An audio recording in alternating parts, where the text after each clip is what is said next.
Sabi po sa kataga na naririyan, living a full life as human being depends on encounter with Jesus. And this is the greatest experience anyone can have. Ang tao pwedeng mabuhay. Pero hanggat hindi mo nararanasan na ma-encounter talaga ang Diyos sa iyong buhay, you will not live a full life or yung tinatawag nating buong buhay. Pwede kang magkaroon ng work life, pwede kang magkaroon ng career life, may trabaho ka na. Pwede kang magkaroon ng school life. O pwede rin magkaroon ka na ng love life. Amen? Pwedeng magkaroon ka ng entertainment life, nagsasaya ka na lang sa buhay.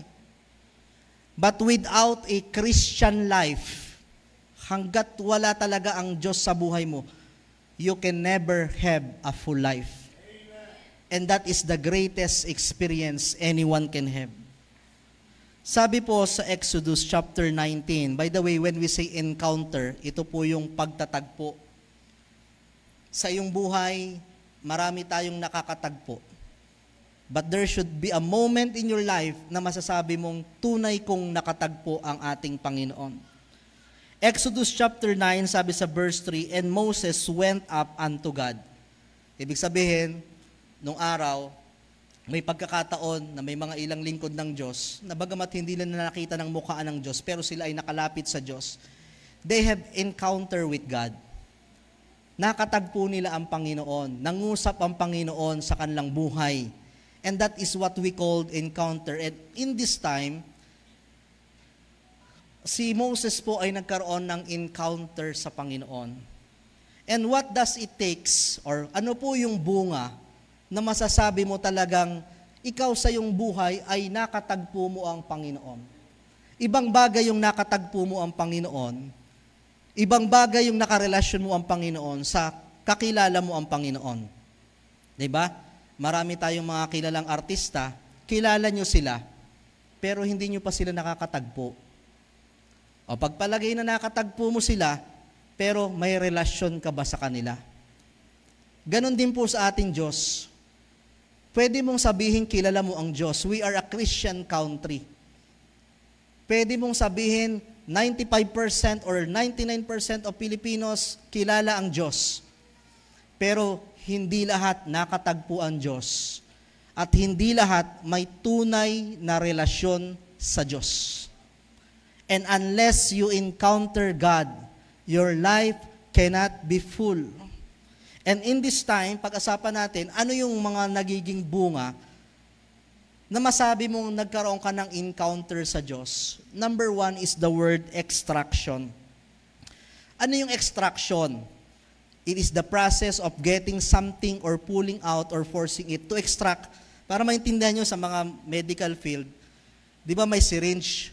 Pag may kukuhanin doon, may sisipsipin, may tatagtagin, extraction ang tawag doon. May kukuhanin. So, ang unang karanasan mo sa Diyos, you are pulled out. Merong tinagtag sa iyo ang Diyos. Merong kang pinanggalingan na tinagtag ka ng Diyos. That is your first encounter with God. And with the life of the Israelites, saan sila tinagtag ng Diyos? Sabi po sa verse 4, ye have seen what I did unto the Egyptians. Mula sa Ehipto. Ang Panginoon, meron tinatawag tayong covenant. Unang-una dyan yung Abrahamic covenant. May pangako ang Diyos kay Abraham. Ang pangako ng Panginoon ay this family, from one man to family, you will be a nation. So pag nation, dadami kayo. So ang pangako ng Panginoon, multitude. Hindi lang pangako ng Panginoon, Abraham, there will be a nation, you will be a peculiar nation. Pag sinabing peculiar, kakaiba kayo sa lahat. You are a chosen nation, the Israel or the Israelites. You are not just chosen, but you will be a great nation. Magiging tanyag, magiging malakas kayong bansa kayo, and of course, you will be a blessed nation. Yung pangako na yon, pinangako kay Abraham, namatay si Abraham, sumalin kay Isaac. Mula kay Isaac, isinalin kay Jacob that eventually pinangalanan siyang Israel. Unti-unting natutupad yung pangako ng Diyos. A man, from a man to nation, being peculiar, chosen, great and blessed. At mula kay Jacob, nagkaroon ng 12 tribes of Israel. At dito sa ating context na ito, bagamat dumadami na sila, nagkaroon ng tagpo sa kanilang buhay, na sila po ay naging alipin ng bansang Ehipto. Sila ay naging alipin ng bansang Ehipto, at dito po sa ating binasa, sila po ay nakalabas na back. Pero sinabi po dito sa ating nabasa, you have sinned. You are from Egyptians, or galing kayo sa Ehipto. At doon po sa Ehipto, sila ay naging slave, naging alila for the last 400 or 430 years. Ang hirap na mabilanggo. Ang hirap nung quarantine, nakakulong tayo 2 buwan. Ang hirap na nagtatrabaho ka, or sabihin nating alila tayo sa mga trabaho natin ng napakatagal na panahon, pero sila naging alila ng Ehipto for 430 years. Para maipag-compare natin, nung tayo ay sinakop ng bansang Spanyol or Spanish, tayo po ay sinakop sa loob ng ilang taon. For almost 333 years. From 1565 to 1898. Ganyan po katagal. Pero ang Ehipto, for more than 430 years, ang mga lolo, ang mga ninuno, hanggang sa may mga anak, mga apo, sinasakop pa rin sila. At sa pagkakaalipin na yon, they are slaves. They are in the bondage of the Egypt. Wala silang control sa kanilang buhay. Kaya makikita doon sa ating picture kanina, pinagtatrabaho, linalatigo, ang daming mga pinapagawa. Kaya no wonder sabi nila, papaano daw na itayo itong mga lugar na ito. Pastor Rick ay nandun ngayon sa lugar ng Egypt, sabi niya, nakaka-amaze paano nagawa. Because there are slaves. Bagamat nandun yung pangako ng Panginoon that they will multiply, they will be blessed, and will be a great nation, hindi pa nangyayari yon. Because they are still in slavery for 400 years. At nakita natin kung paanong tinawid ng Panginoon ang Ehipto through Moses. In the Red Sea, nakatawid sila mula sa Ehipto. Ano ba ang Ehipto? Egypt is a picture of slavery. Pag naririnig natin ang Ehipto, in hermeneutics, the law of the first language, or the first word, ang interpretation, pag sinabing Ehipto sa Bible, ito ay lugar na kung saan. Ito ay lugar ng kasalanan. Ito ay lugar ng sin and slavery. Anong ibig sabihin nito? Sabi ng Panginoon kay Moses, Moses, kausapin mo ang mga Israelita, ipaalala mo sila kung paanong sila ay itinawid ko sa Ehipto. For 430 years, naging tahimik ako sa inyo. For 430 years, hindi nyo ako na-encounter. Hindi ako nangusap sa inyo. Naging alipin ko, you are under the control of Satan or the bondage of sin. Pero nagkaroon ng extraction. That is my first encounter. Alam niyo po sa ating buhay, nung tayo ay wala pa sa Panginoon, tayo ay nabubuhay sa Ehipto. Kung nakilala mo ang Diyos, tinanggap mo siya bilang tagapagligtas, let's say at the age of 30, at the age of 45. For 45 years, you are under the slavery of Satan and Egypt. We are under the control of Satan. We are living a life without God. Kilala mo siya pero hindi mo pa na-encounter. Just like the Egyptians, like just the Israelites. Sabi ng Panginoon, for 430 years, hindi ako nagpapakita, hindi ako nagsasalita, tahimik ako. Wala pang nakaka-encounter sa inyo, sa akin. But this time, after 430 years, God spoke again. They encounter God, but before they encounter God, the rest of the 430 years, they are living in bondage. At ganun din sa ating buhay. No matter how good you are not still encountered with God. Wala ka pa rin relasyon sa Diyos. At kung wala ka sa Diyos, we have just two masters in this world. Kung wala ka sa Diyos, kahit anong buti mo, we are under the bondage of Satan. Tayo ay naging slave, naging control tayo ng dyablo, nabubuhay tayo sa lugar ng Ehipto na puno-puno ng Diyos-Diyosan. Hindi man natural na Diyos-Diyosan ang ating sinasamba ngayon, pero ibig sabihin, merong mga bagay na kung saan ito ang ating Diyos. Yung sinabi nating bagay na kung saan wala ang Diyos sa ating buhay, wala ang tunay na Diyos sa ating buhay. Yung ating commitment, higit sa mga bagay na ito, nung sila'y nasa Ehipto, wala silang sinasambang Diyos. Ganon ang ating buhay nung wala pa tayong pagkakakilala sa Diyos. Meron kang career, meron kang school life, meron kang love life, meron kang entertainment life, pero wala kang Christian life, a life with Christ. And thank God, mula sa madilim na lugar, mula sa madilim na panahon, we are slavery. Sino yung hari, sino yung leader ng Egypt? Si Pharaoh. Pharaoh is a picture of Satan. Nung tayo ay hindi pa mananampalataya, we are under the bondage of Pharaoh. Ang dami nating Pharaoh sa buhay. Ano yung mga Pharaoh? Yung ini-invite ka sa church, pero busy po ako. Yung ini-invite ka sa church, pero wag muna ngayon. Yung ini-invite ka sa church, pero meron na rin po akong alam. Yung ini-invite ka sa church, pero ang dami mong Pharaoh nun. Pero ngayon, pinalaya ka na ng Diyos. You are out of the bondage of Satan. At hanggang ngayon, maraming mga tao, ang dami pa ring Pharaoh. Ang dami pa ring dahilan bakit hindi makalabas mula sa Ehipto. So number 1 is our encounter with God. From darkness to light, from curse to blessings. We were once blind, but now we can see. We escaped Egypt. Nakalabas tayo mula sa pagkakaalipin ng ating kasalanan. At ang kasalanan na yon ang magdudulot sa atin ng kamatayan, at sa ating kamatayan ay ang kaparusahan sa lugar ng impyerno. But God extracted us. That is the first encounter. Pangalawang bagay, your encounter with Christ after extraction is the experience. Everybody say experience. Ano ba yung experience? Merong, ang sunod, may karanasan. After you got saved, ano ang karanasan? Ano ang mangyayari ngayon?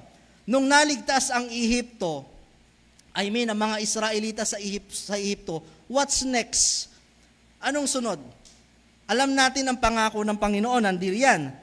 Ang hinihintay nila na experience, yung sinabi ng Panginoon, that you will be a great nation, you will be a blessed nation, you will be a multitude nation from Egypt. Slides. They are waiting for the promised land. Right? Yan ang thinking natin eh. O yan, Panginoon ha, nakalaya na kami. O yung sinasabi mong promised land, mas maganda sa Egypto, mas sagana, hindi kami slave. Pero yun nga ba ang sinabi ng Panginoon na agad napupuntahan ng Israelita? Sabi sa ating binasing verse, you have seen what I do unto Egyptians. Tapos na, extraction. And how I bear you on eagle's wings, para kayong mga maliliit na ibon na inalagaan ko. At sabi dito, and brought you unto promised land, and brought you unto blessings, and brought you unto health. Ano sabi ng Panginoon? And brought you unto myself. Pupunta kayo ng promised land, promise ko yan eh. Ibe-bless kayo ni Lord. Pero dadaan muna kayo sa akin. Minsan, ang problema sa atin, ang ine-expect agad natin, pagkatapos natin ng Egypt, multitude, promised land. Pero sabi ng Diyos, your first experience, pagkatapos kitang iligtas, dadaan ka muna sa akin. Know me. Get to know me more. Sabi nga ng Panginoon eh, mga Moses, sabihin mo naman sa mga taga-Israelita, for 430 years, hindi naman ako nila kasama. Hindi ko sila nakakausap, hindi nga nila ako kilala eh. Panahon na para kilalanin nila kung sino ako. Ganon din sa ating buhay. Matapos mong maligtas, makalabas, nandyan yung pangako ng Diyos, Pero kilalanin mo muna ang Diyos sa iyong buhay. Sino ba tong tagapagligtas na pinagtiwalaan ko ng ating buhay? Hindi tayo naghihintay agad ng promised land. O yung Panginoon ha, tinanggap na kita. O yung promise mo, titingnan ko kung ang sweldo ko tataas ha. O yung sasakyan, darating na yan. O yung mga travel goals ko, dapat mangyari na yan. Promised land eh. Hindi tayo parang mga spoiled brat na pagkatapos ng ating paglaya ay naghihintay tayo ng mga pagpapala agad. Hindi mo naiintindihan ang pinasok mong relasyon sa Diyos.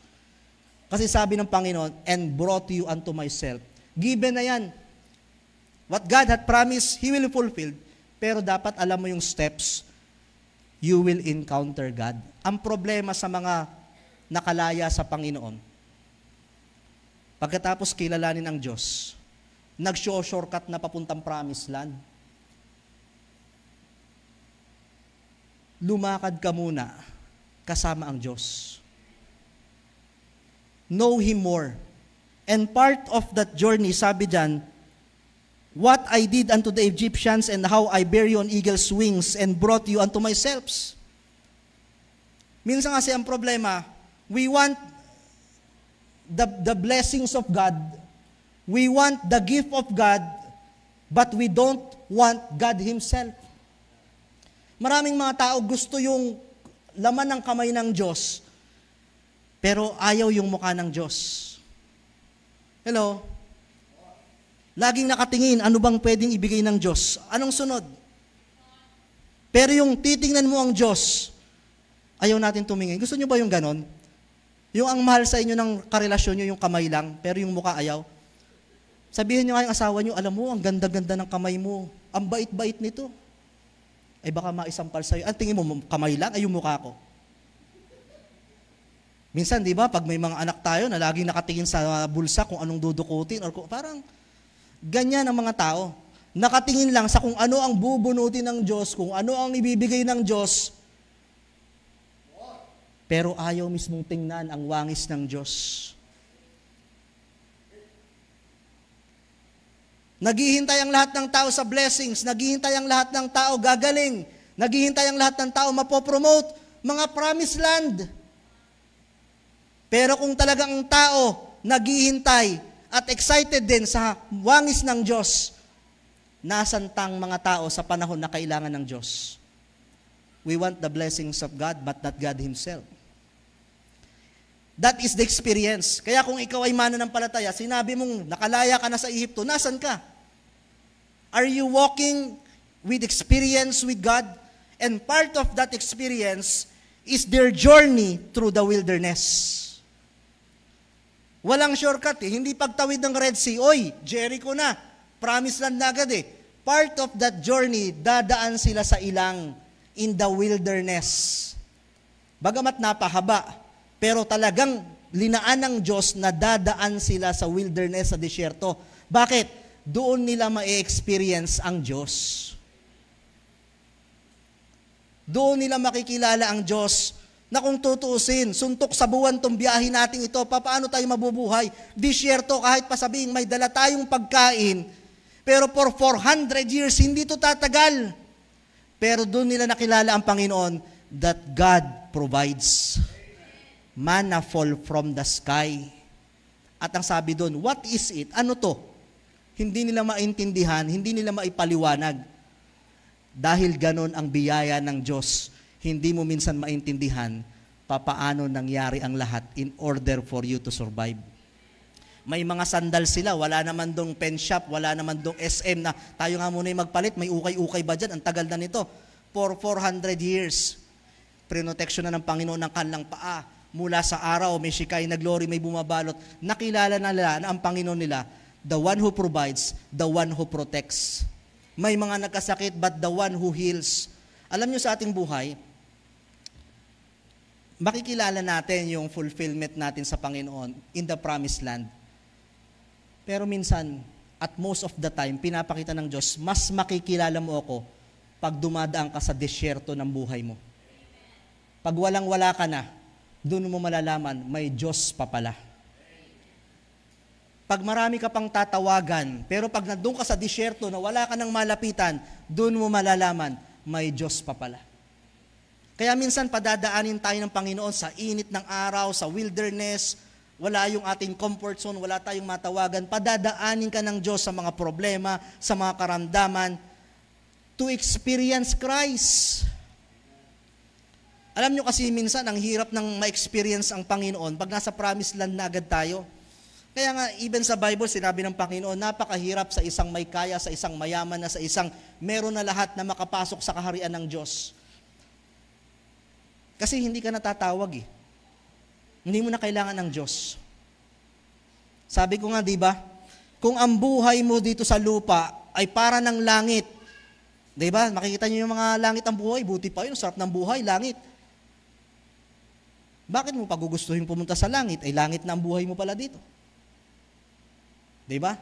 Ang hirap ng papasukin ng Diyos sa buhay, ang hirap ng ma-experience ang Diyos kasi meron ka na. Pero minsan pinadadaan tayo ng Panginoon sa mga bagay na wala para hanapin mo ang Diyos at ma-experience sa iyong buhay. So to experience God in your life, makikilala mo ang Diyos sa panahon ng pagpapala, pero higit mo siyang makikilala sa panahon na ikaw ay wala. Kaya pag tayo dumadaan sa journey of wilderness, it is your moment para mas makilala ang Diyos.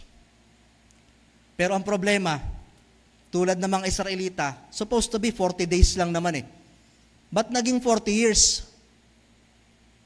Because of their heart, tinetest sila ng Panginoon. Ano ang mga nangyari? Unang-una, murmuring, nag-complain na. Ay Moses, kaya mo ba kami tinawid sa Ehipto para mamatay lang dito sa ilang? Buti pa doon, buti pa doon. Minsan nakikita ng Diyos yung puso nating walang tiwala. Anong ginawa nila? Nandun na nga sila sa Ehipto, nakalaya na sila mula sa mga Diyos-Diyosan. In the wilderness, nagtayo pa sila ng sariling Diyos-Diyosan. Ibig sabihin, ganun din sa atin, na minsan nakalaya na nga tayo sa dating buhay, bumabalik pa tayo sa dating buhay. Pilit nating muling binabalikan ang mga bagay na kung saan higit na mas mahalaga para sa Panginoon. They are hard-headed. Matitigas ang ulo ng mga Israelita and so on. And that is part of learning experience. Kaya sa ating buhay mga kapatid, merong journey na tatahakin mo. Kung ikaw ay dumadaan sa mga problemang yon, blessing yon. Kasi dun sa mga panahong yon, dun mo mai-encounter talaga ang Diyos. Dun niya ipapakita kung sino siya sa buhay mo. Si Moses, lumaki sa Ehipto, naging prinsipe. Hanggang sa pagbibinata niya, hindi naman niya nakakausap ang Diyos eh. Anong nangyari sa buhay ni Joseph? Nakapatay, naging makasalanan, nagtago sa disyerto, wilderness. Kung tutuusin, miserable na ang buhay nito. Dating prinsipe, dating kumakain, ngayon palaboy-laboy sa disyerto. Pero alam niyo ang nangyari kay Moses sa wilderness? May isang umapoy na burning bush at may tumawag, Moses, Moses. Doon niya na-encounter ang Diyos. Doon niya nakilala, doon siya kinausap, doon nagpakilala ang Diyos, doon nagbago ang buhay niya, doon niya namit ang asawa niya, doon umayos ang lahat. Sa panahong akala niya, wilderness, wala nang mangyayari. Minsan, kung saan inaasahan mo na madilim, doon mo makikita kung papaanong paliwanagin ng Diyos ang iyong buhay. That is part of the experience with Christ. Kaya tayo, may mga kanya-kanya tayong patotoo. And if you are a Christian, kasi alam nyo ang mahirap, ang Diyos natin, wala naman tayo dito mga ribulto, ang Diyos natin hindi nakikita, pero nararamdaman mo dapat. Paano, pastor? Nararamdaman mong kumikilos sa iyong buhay sa pamamagitan ng pananampalataya. What is faith? Seeing things unseen. Alam ko, hindi ko nakikita, pero dahil sa mga nangyayari sa aking buhay, nararamdaman ko, may Diyos akong kasama. The journey of your experience with God. Napakahalaga niyan. So when you encounter with God, there is extraction. Pero pagkalabas mo, huwag kang magmadali. Dadaan ka muna sa wilderness and brought unto myself. Kaya nga minsan may mga nagsasabi, di ba? Bakit nung ako'y naging Kristiyano, kala ko ba'y simula na to ng okay ng lahat? That is part of the process, pero dadaan ka muna sa wilderness to test. To test. Pangatlo, encounters with Christ is to expose. Lilipat lang ako ng verse, turn your Bible, Acts chapter 9.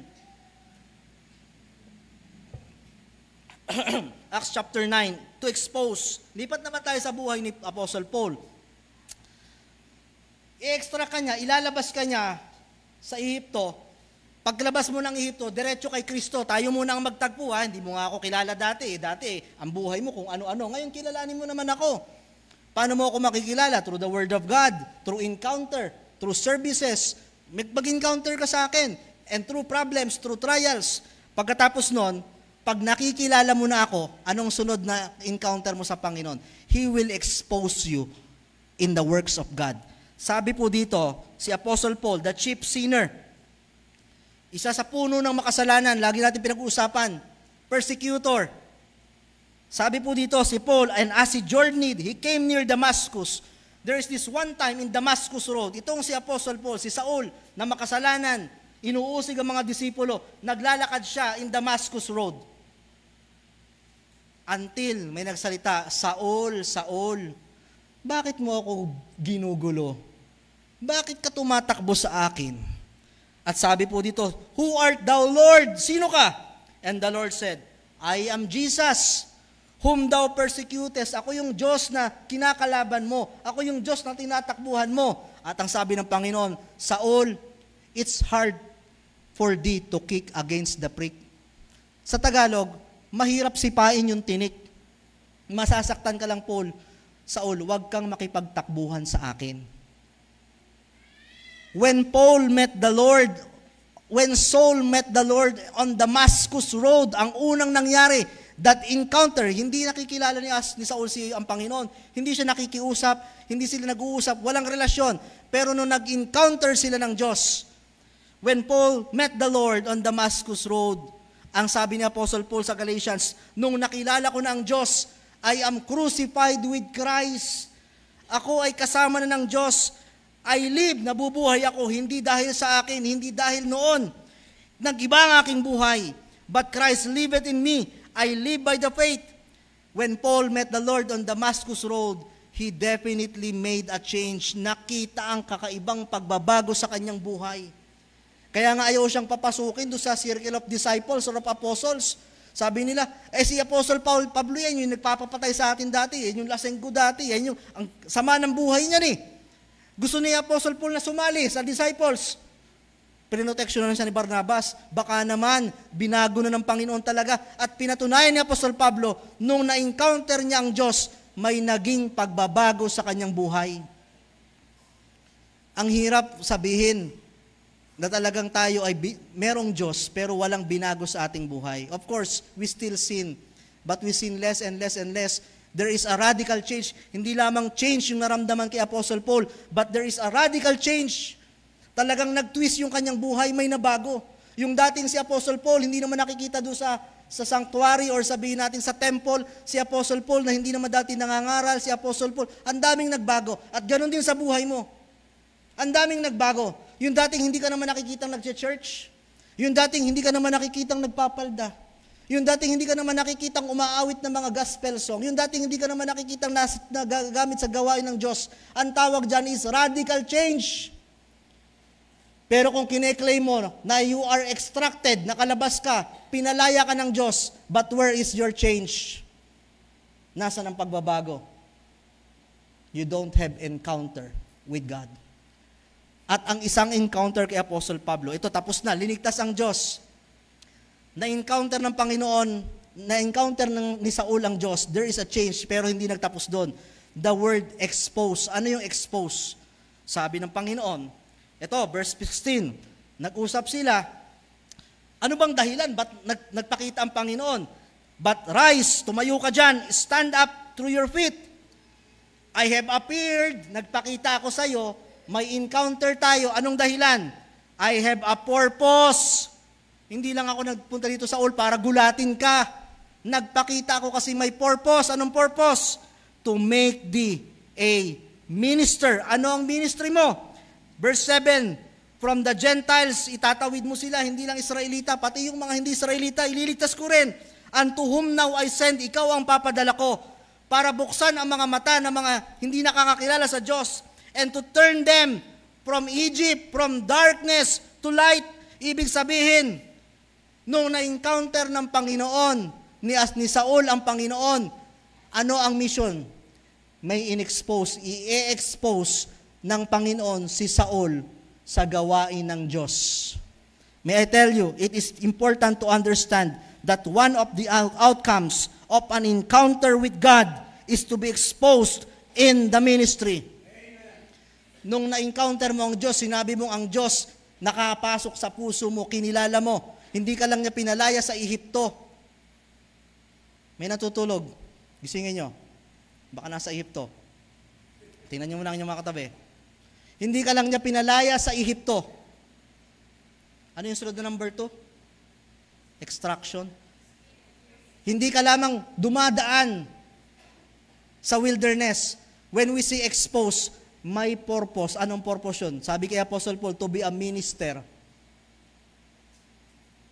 Ikaw ay magiging bahagi sa iglesia ng Diyos.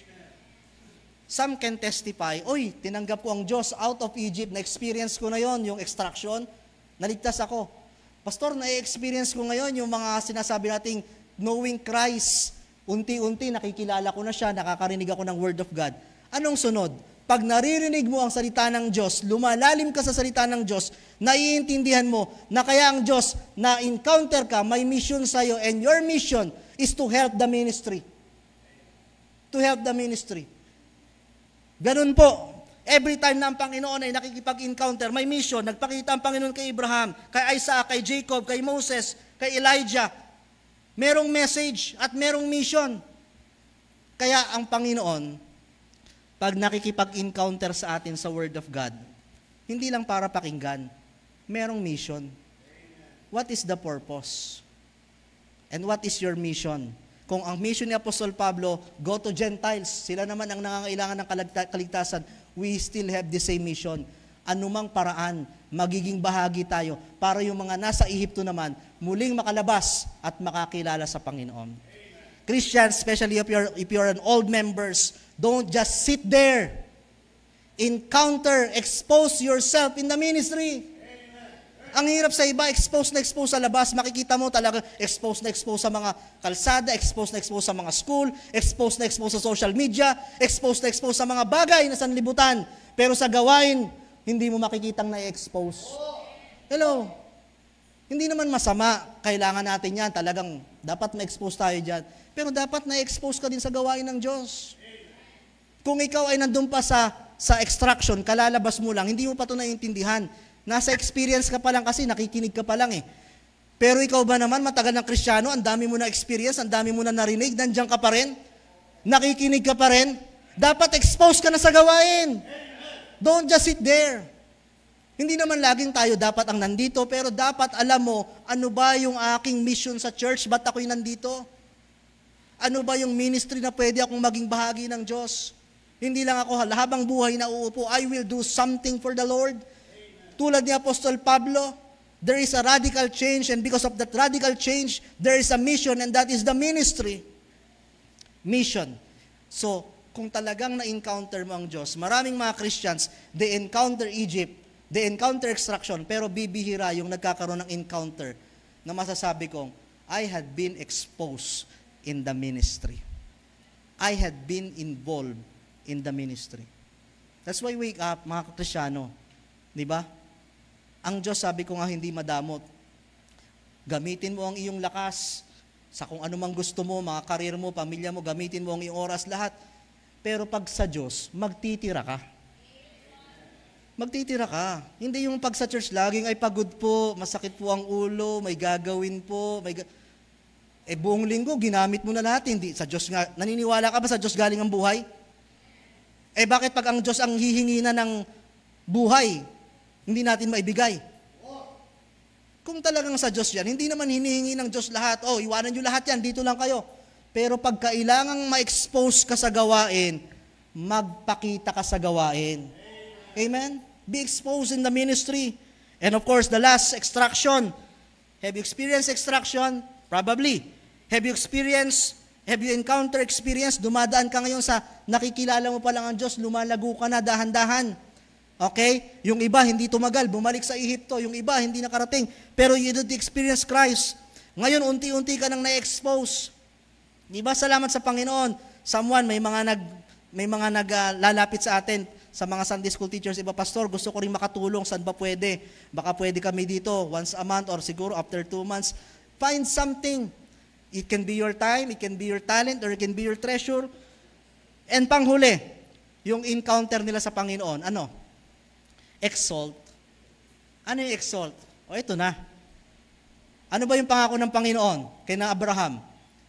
Pagdating ng Exodus chapter 19 verse 3, now therefore, if ye will obey, itong usapan na, okay, exalt, promised land. Totoo yan, hindi yan scam. Pero if ye will obey my voice, ye shall be a peculiar treasure excuse, to all the people, and ye shall be unto the kingdom of the priests and holy nation.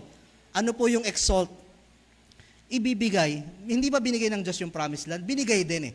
Tumagal lang talaga kasi because yung puso nila, hindi pa nila kilala ang Diyos, gumulo ang buhay, yung iba gusto nang bumalik, ibibigay. Alam niyo yung pangako ng Diyos?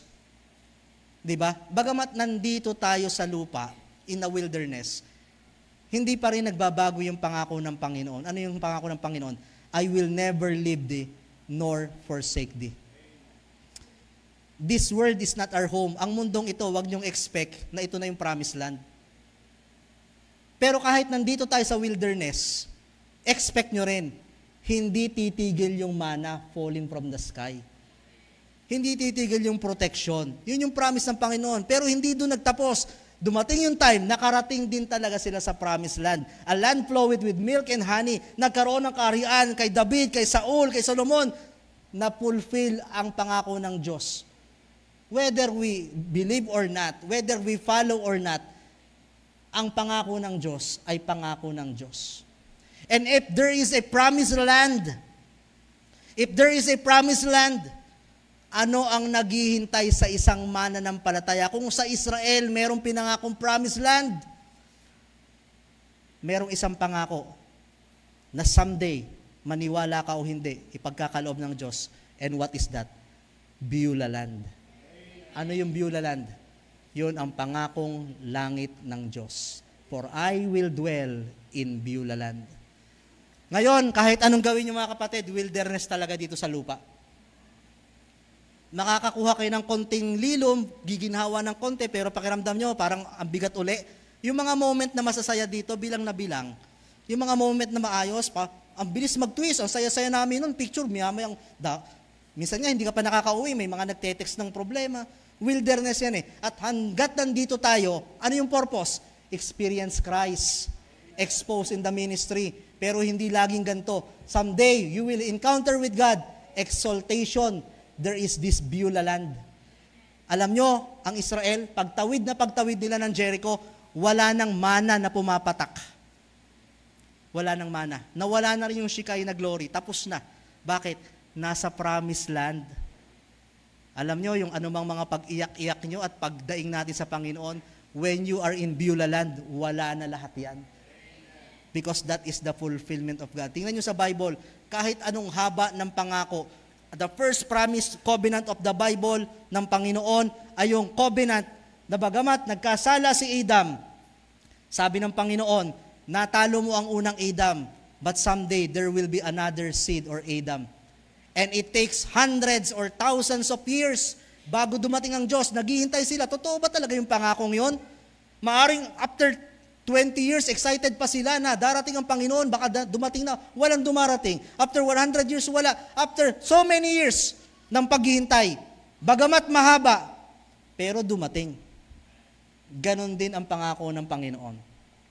And even we are in the wilderness, hindi naman ibig sabihin, sobrang dilim na nito. May mga blessing ang Panginoon dyan. Kaya nga nung dumaing sila sa mana, anong binigay ng Panginoon? Pugo, quail, meat. Yung mana, sapat lang para kumain sila eh. Yung karne, abay, medyo luho na yon. Sa ating buhay, kasama rin sa pangako ng Panginoon, hindi lang naman needs. Minsan may papatak na mga pugo, mga extra blessings sa atin. Pero kahit anumang dumating dito, blessings, kagalingan, alam niyo yung mga pinagpe-pray natin gumaling? Pinagpe-pray natin gumaling. Pero ito realidad dan. Kahit gumaling, mamamatay pa rin. Totoo lang. Gagalingin ng ilang panahon kasi nga, hindi ito yung ating journey, hindi ito promised land. Pero kung talagang kinilala mo ang Diyos, pupunta ka sa Beulah Land. Pero paano mo naman i-expect na pupunta ka sa Beulah Land? Sabi nga nung iba excited kang pumunta sa langit, sa church nga, hindi ka makapunta. Hello? Parang gusto mo agad, ay, naligtas ako. Panginoon, kailan ba yung langit na yan? Kailan ba yung promised land na yan? Sige, dyan, magkikita-kita tayo pag malapit na. Ang problema, sabi ng Diyos, hindi ko sasabihin kung kailan. Naabutan ka, bumalik ka sa Egypto, ganito pa rin na ginagawa mo. Kaya habang naghihintay tayo ng promised land, ng Beulah Land, we are walking in the journey of our Christian life. Araw-araw na i-encounter mo ang Diyos. Pag sinasabi mong, eto na naman ang katapusan, may encounter ko na naman ang bayarin, may encounter mo rin ang Diyos. Nandito ako sa ospital ngayon, may encounter ko na naman ang mga doktor, ang mga karamdaman, ang mga gamot, may encounter mo rin dyan ang Diyos. Because that is the encounter na nais ng Kristiyano, nais ng Panginoon mangyari sa isang Kristiyano.